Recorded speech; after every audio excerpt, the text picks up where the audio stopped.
Luke chapter 5. Do you like a good scandal? You know, maybe it's the breaking news in the company, and all of a sudden everybody's around the proverbial water cooler and they want to be in the know. What's going on with Mr. Smith? Or maybe it's you're glued to CNN or Fox News, whatever your preference is out there, and with every executive order that's just flying off the pen, you're just glued to what that's going to mean for you. Or what about the news regarding Elon Musk and is it Doge? Does that pique your interest? I would contend, my guess is that all of us have buttons of interest that when they get pushed, whatever your button is, about whatever subject it is, when it gets pushed, we just kind of get sucked into the juicy news of the day. And I think that's part of our nature. I think it's just part of being a part of mankind. We want to be in the know, unless we are the know. We don't want anybody to know what's going on with us. Love the news. And I would also contend that some scandals, though, are not really scandals. That some scandals really are a correction or a recorrection of things that have gone amiss. That when something starts out right, it kind of drifts away in its moorings and it becomes part of the normal culture in that drift, that whenever you have a correction, it's outside of what we've gotten used to. And even though it's a correction, it brings a lot of much to do about something that really is not so much scandal. That goes on in the New Testament. It goes on in the day of Christ and His disciples. I mean, we can reach back into the Old Testament and we can see how God gave the law to Moses. And He gave that law to His people so that they would learn to be holy. I mean, think, for example, the book of Leviticus. Now, when did you read Leviticus last? Don't read that at night unless you're suffering from insomnia. It's a very dry book. Law after law after law. But God gives that law so that you have a two-themed purpose of that book. And the first purpose is, how do you approach a holy God? That's chapters 1 through 17. And then once you've approached Him, how do you maintain fellowship with that holy God? Chapters 18 through 27. God gave the law so that we might know Him and be holy. But the problem is that over the years and over the decades and over the centuries, the priests and the Levites, the people in charge of keeping the law and teaching it to the people, the priests and the Levites, the religious rulers of the day, started adding to it. It really probably started out as a good thing, a desire to help these people live, to keep from breaking the law, to keep them from sin. Adding a little bit here and a little bit there. And those additions eventually became traditions. Those additions became rabbinical teachings. And in time, those traditions became more important than the law of God itself. So when Christ comes, He enters into His ministry, and in Matthew chapter 15, you're not there, don't turn there, I'm just giving you the reference. In Matthew chapter 15, He's with His disciples and they're eating, and the disciples are eating without washing their hands, and it creates almost a meltdown with those religious rulers. To the point, the elders come to Him and they ask the Lord, why do your disciples not follow, get this word, the tradition of the elders? And I love how Christ turns it on them because he asks them, why don't you follow the commands of the Lord? Because they had drifted. And they had moved away from what God had said, and they were now trying to stir up a scandal, but the Lord was merely just correcting erroneous doctrine that they had put in place. A similar thing happens when the Lord started his ministry too. He had just stepped out of the shadows. And he had just now started calling men to follow him. And in the last few weeks, we've seen him call James and John and Peter and Andrew, Nathaniel and Philip, and yet no one was prepared for his next choice. You're in Luke chapter 5. Let's pick up verse 27. After this, he went out and he saw a tax collector named Levi sitting at his tax booth.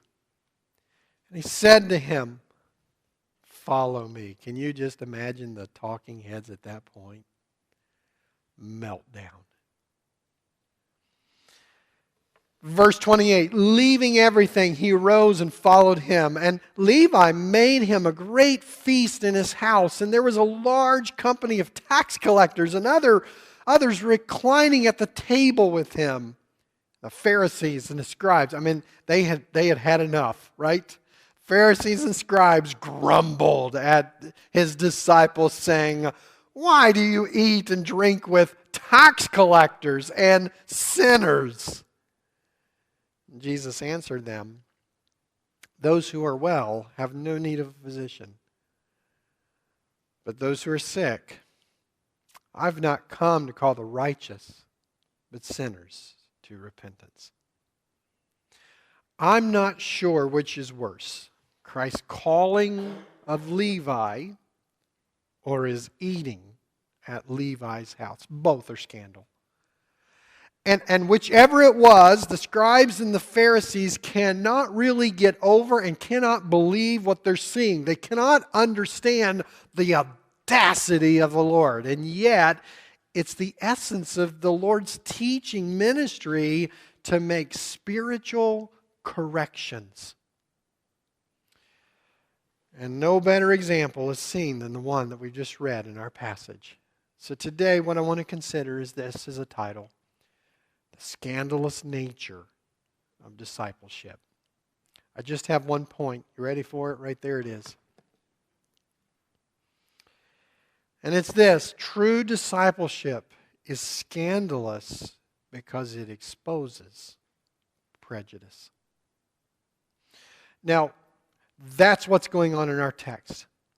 And just as a cross-reference, we see this show up, the same story show up in Mark chapter 5 and Matthew chapter 9.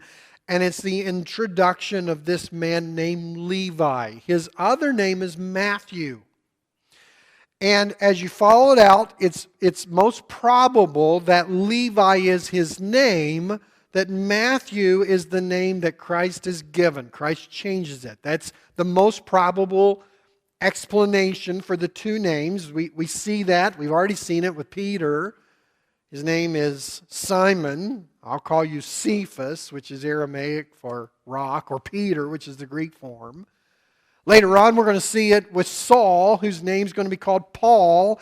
And then I love this one. How about Joseph? Joseph of Cypriot. Do you know who that is? He has a very familiar name to us as well. Does anybody know who Joseph of Cypriot is?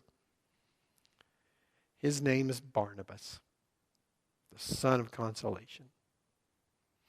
Some of these men, they were and now they are, and they're given different names. And here we have Levi, who's given the name Matthew. But Levi's problem is that he's a publican. Levi's problem is that he's a tax collector.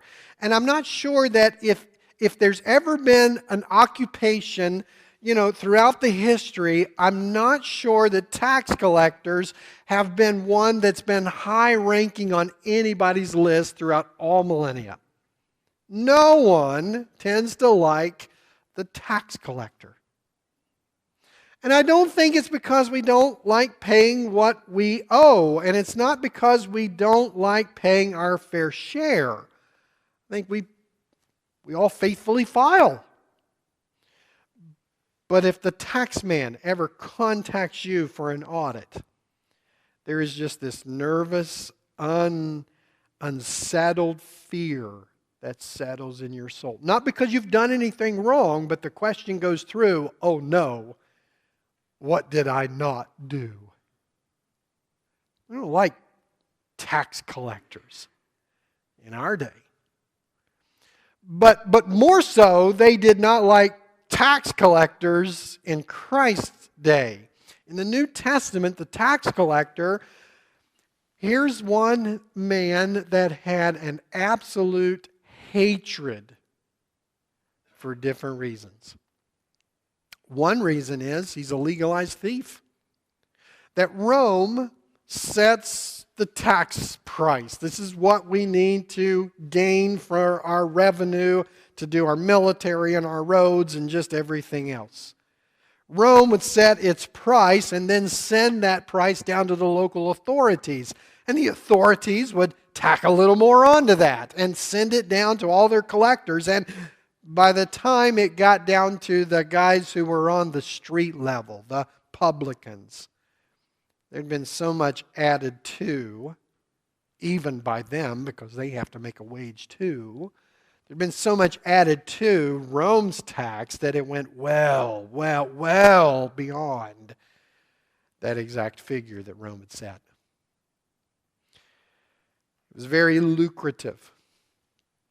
It was very legal.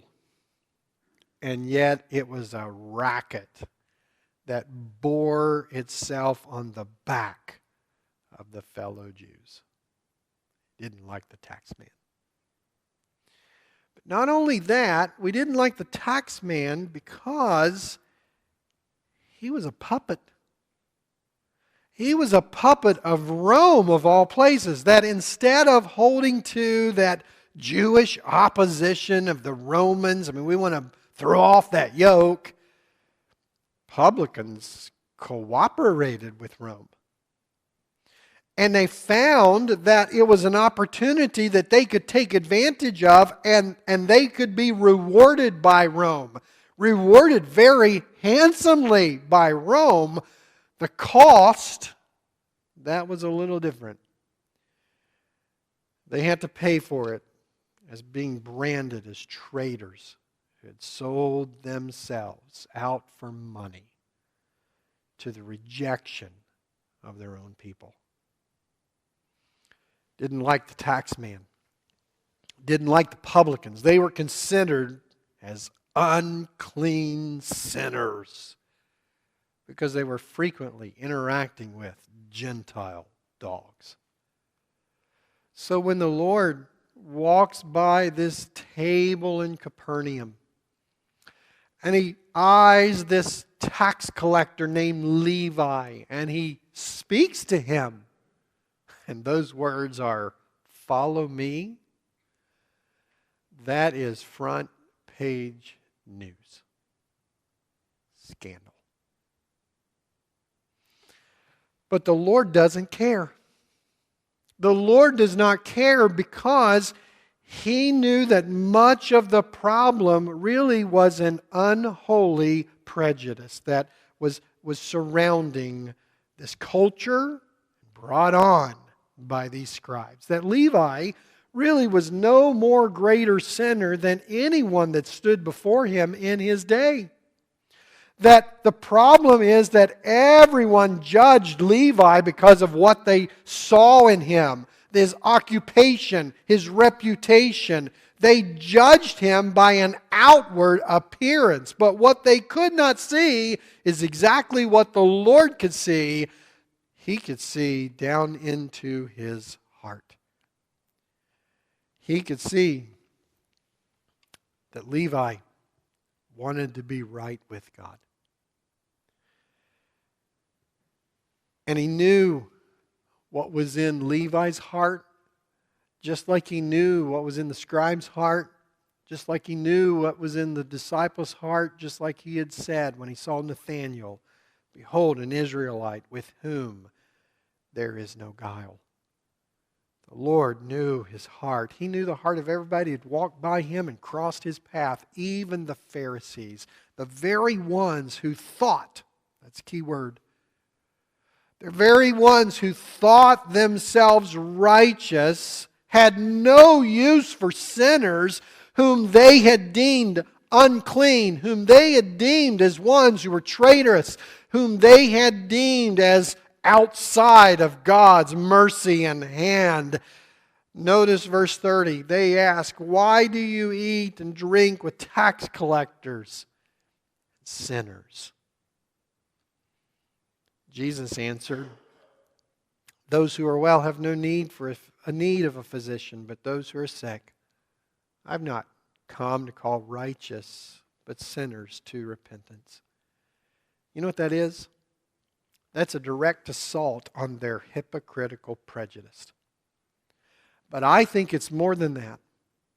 Because these men, these disciples, I mean, we know that there's at least 6 with him, now 7. There may have been others that he's got. We don't have all of the followings that all of those men. We know that they were chosen. There's at least 7 of them here, and they are early into the ministry. And while the Lord has just impugned these scribes, I think the lesson was really not about justifying the Lord's actions. I would contend that when he makes that statement, I came to call not the righteous but sinners to repentance, he meant that to be one of the first and early valuable lessons that these men could learn. If anything, it's a pronouncement. It is a pronouncement that he has not come. Christ has not come to keep up and maintain the status quo of tradition. A tradition that really sets people up and against one another. It's not come to continue a tradition of division. He's come to bring the very Word of God home. The Word of God that was given to Moses to make them holy. He has come to reestablish the law of God in their hearts so that they would hear it, that they would repent. And for such people who come recognizing their need, that they're sick, spiritually sick in their soul, they would find exactly what they need. Peace with God. It's not a justification of why he eats with sinners. Yes, it impaled them for their hypocrisy. But he's teaching these men that the Word of God is valuable and that the kingdom of God has been established and now it's going to run. And that's picked up really in the next major event that these men are going to go to. Luke's giving us a chronology. That's why I came to Luke chapter 5, because if you read this chapter, you'll see where he's gone place to place to place, calls Levi, and then works on down to the ministry. And in chapter 6, what we find is he's going to officially choose his 12, and right after that, in chapter 6, he's going to give the Sermon on the Mount. Now, Luke's going to abbreviate it with portions of the Beatitudes, but that sermon is not just 3 or 4 verses. That sermon really is one that struck a chord with Matthew, because Matthew is going to give 3 chapters of a sermon. And you think about what those words mean to this man who spent his life pursuing wealth only to find himself an outcast with his own people. Think of what these words meant to a publican who's now been made right with God. He hears these words from Matthew chapter 5. Blessed is the poor in spirit. Poor in spirit. For theirs is the kingdom of God. You can almost see the emotion welling up in him And sometimes sermons are illustrative because they give pictures and you see it and you think, oh, I've got that, I can understand that. And sometimes sermons are not so much illustrative as they are pathos, pulling you into the emotion. And here the Lord is pulling in Matthew, who spent his life pursuing wealth, and yet he's hearing, blessed is the poor in spirit, because they get what his heart's always wanted, hope for a kingdom. Blessed are those who hunger and thirst for righteousness, for they're going to be satisfied. Blessed are the pure in heart, for they're the ones that are going to see God. How about this one? Blessed are you when others revile you. You think Matthew's been reviled? He's had a few words shot his way. Not discreetly either. Blessed are you when men revile you and persecute you and utter all kinds of evil falsely on my account. Rejoice and be glad, for your reward is great in heaven, for so they persecuted the prophets who were before you. What was it like for a former publican to hear these words? Love your enemies. That's hard. That's almost impossible. Love your enemies and pray for those who persecute you, so that you may be sons of your Father who is in heaven. Loving your enemy is like the Lord God, who loves every sinner who comes to Him. Jesus has come down to break those prejudice attitudes that was so prevalent in Israel. And whether it's a made-up scandal like these religious rulers are trying to make up, you're eating with sinners,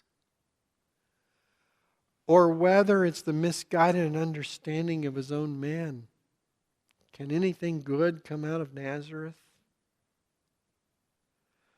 Christ has started a ministry that is systematically changing the cultural divisions that separate men. He's ushering in righteousness. And He's bringing the Word of God back into the hearts of men. Such a work is scandalous because it exposes our character. Such a work is scandalous because it exposes who we are, sinners in need of saving grace. It exposes our own cultures, what we think about one another. And that's my point. True discipleship is scandalous because it really exposes our prejudice and breaks those things down. Helps us to see who we really are. I probably ought to pause right there and just kind of work my way into applications. Because that word prejudice has a buzzword to it, doesn't it? And certainly there is a layer that we probably should consider, that when it comes to this word prejudice, I would venture to guess the first thing that we think about is race, right? What do you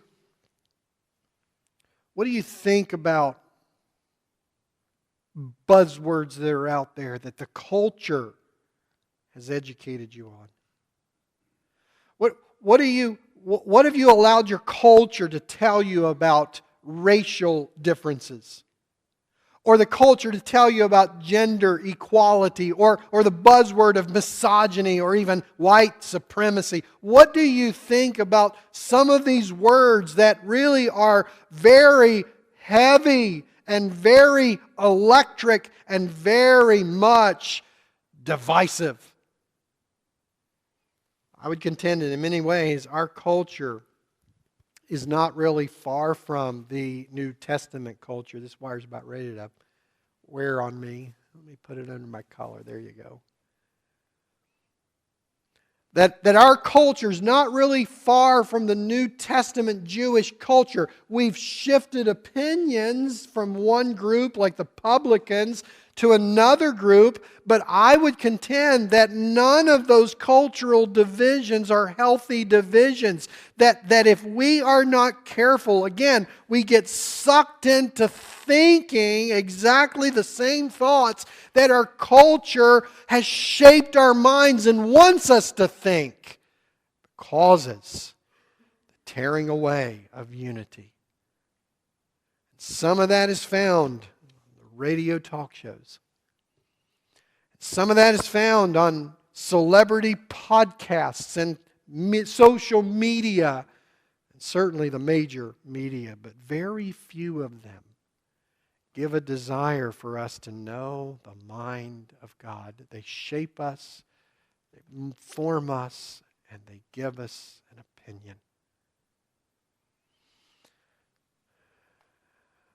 But I would contend, if we want to be true disciples, and we do, right? We're believers. We want to grow in the grace and knowledge of Christ. True disciples who grow to be like Christ, we have to learn to turn off the competing voices.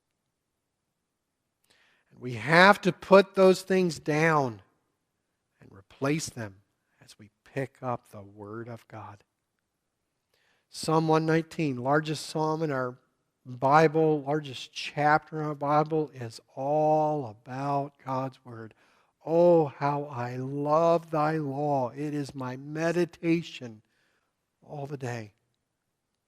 How shall a young man cleanse his way? By taking a heed according to thy word. Thy word have I hid in my heart, that I'll not sin against God. Psalm 1, in his law he meditates day and night. Colossians, let the word of Christ dwell. Take up residence. Dwell in you richly. But how often do we let the word of the world dwell and shape and mold and divide? I would contend if we want to be true disciples, there has to be a passionate love for the Word of God. Because when you get to the Word of God, what you find is there's some truth to that little junior church song that we've been singing since we were so small. Red and yellow, black and white, they are what? They're precious in His sight. What matters is not the color of skin or the gender of the individual. What matters is that they're a soul of people who need to come to Jesus too. And our culture has taught us to believe, oftentimes without saying it, our culture has taught us to believe that we're better than some of them. We're no better. That some people are gross. Some people are undeserving. Some people, well, they're just sinners. Yeah, they are. And we are too. Sinners in need of a great Savior. I'm going to pause here. And I'm going to give you a real life illustration. And I think I can safely do this. This happened about 10 or 12 years ago. Right back here where the Pettits are, right in that pew. Service had started, and there were two ladies that came in and sat down right there. And after this, they sang, they drank it in. After the service, I was back there shaking hands, and they left. They're very cordial, very nice. And one of our older ladies, she's no longer with us, so I think I'm not going to offend her because I can't. One of our older ladies came back in the back and she shook my hand and she said in frantic modes, "Pastor, did you see that woman? She was a man." All frantic, all tensed up because somebody had come in to our service dressed like a woman. My words to her that day were, praise the Lord, she heard the gospel. Now, do I think that there's baggage there? Yes. Do I think there's sin there? Yes. But at the end of the day, true discipleship looks past the appearance and sees a need that the gospel brings peace to those who desperately seek it. Just like Matthew is doing with his farewell feast, you see it here, that he's come to know Christ. He's come to follow Christ. And now he's going to throw a feast. And the friends, what friend does a publican have? Other publicans. Nobody else like them. So he's brought them in, and they're going to have this feast. And for Matthew, this is a statement that he's leaving their ranks. I'm changed. I'm gone. I'm no longer going to be like you. I've found the Lord. There's a statement of leaving ranks and changing sides. But it's also for him an invitation that any of those men that want to follow him, they can follow the Lord too. It really is growing these disciples to help them to see that our culture divides. Our culture has a prejudice. But as true believers, we don't check our brains, do unwise things. We really are trying to be as wise as serpents, harmless as doves. But in the end, we look for the heart. We look for a heart and an opportunity to tell people, yes, you're a sinner. Christ is a great Savior. There is a layer of prejudice that goes beyond color and gender, all of those electric buzzwords. But there's also a layer of prejudice that we really need to probably consider that works its way into the church life too. I'm just going to give you one, and there are many. But the one I'll give you is really dealing with instruments that we use in a church. Namely, drums. What would you think if next week we take Pastor Josh's pew and we set up a trap set right there? For some people, that's scandal.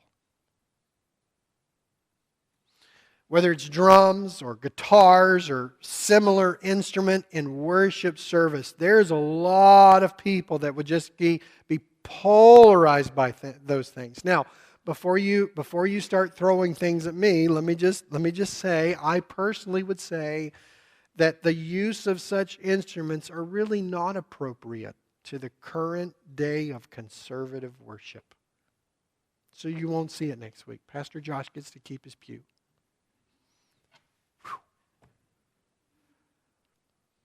I do not believe they're appropriate, but I cannot say that they are sinful. That my issues with such instruments are more philosophical than they would be doctrinal, so I have to be very gracious. Really, really gracious to those who may use them in another church service. I need to be very gracious with them because they will stand before the Lord. Just like we'll stand before the Lord. We'll give an account.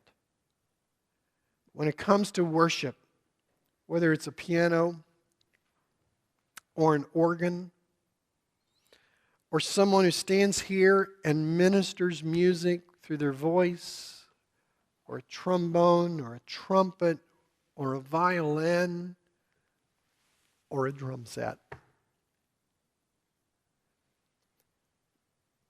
music and the elevation of the player, the singer, the performance Elevation of their greatness is not the goal. The goal for any instrument is to encourage us to praise and worship to the glory of God. And I think, again, that goes back to my point that true discipleship does not get heated up in scandals that flow from a personal prejudice based upon my own likes or my dislikes. That ultimately true discipleship gets in the Word of God and it rests on the Word of God. True discipleship finds its value in the various resources that we have surrounding us that are based upon the Word of God and are a tremendous help. True discipleship seeks to know Christ and doesn't just seek to know Christ, seeks to become more like Christ in the expanding of Christ's kingdom. I love that in Matthew's account, in this feast, when the Pharisees have asked, "Why do you eat with these publicans and sinners?" Matthew adds, the Lord said, "I'm calling sinners, not the righteous." But then he adds these words, "Go and learn what this means. I desire mercy, not sacrifice, for I've come to call the righteous, not the righteous, but sinners." His point is, go back to the Word of God, find the heart of God, and dwell there. If we're going to be disciples that grow, if we're going to be disciples that are becoming more and more like Christ, putting off and putting on, we have to be very hard on ourselves, very gracious with others. Just like these 12 are learning to be. And it's going to be an ongoing lesson. There's going to come a day when the Samaritans are going to reject the Lord, and John and James are going to call down fire upon them. It's not very gracious. It takes a while. It takes patience. But He's ever teaching, ever growing, ever helping them become more like the Lord. In many ways, that's revolutionary thinking, because what Christ is doing is exposing the inhuman pride of these men, the inhuman prejudice, the hatred for those who are not like them. He's showing them that in God's economy, the first is last and the last is first. And He's telling them that the kingdom of God, it's for everyone who will come recognizing their need for a Savior. Whether it's a Jewish outcast or a Gentile dog, even a Pharisee, a lawyer of the Word, who recognizes that he himself is unrighteous. Maybe that's you. Maybe you're here today and you say, I am a sinner.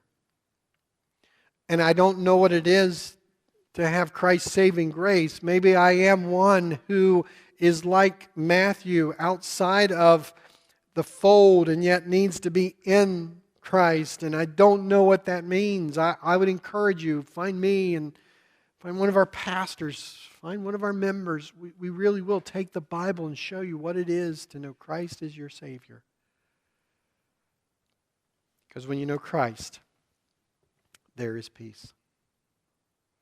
But maybe you're here and you know Christ, but your heart needs adjusted. You know what I say to you? Welcome!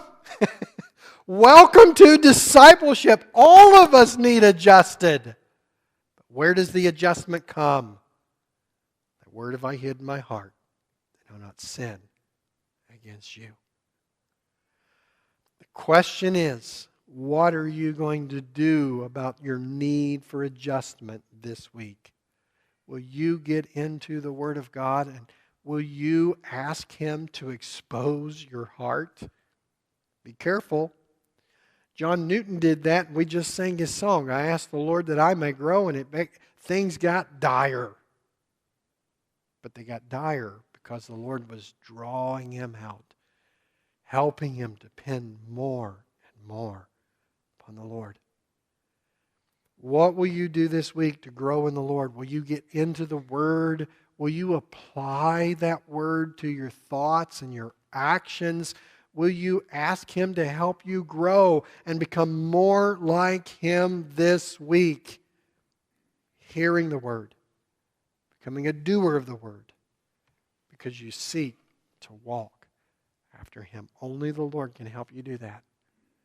But if you will pray, you will seek, you will find. The Lord helps us really to turn our eyes upon Him, that we can love Him more.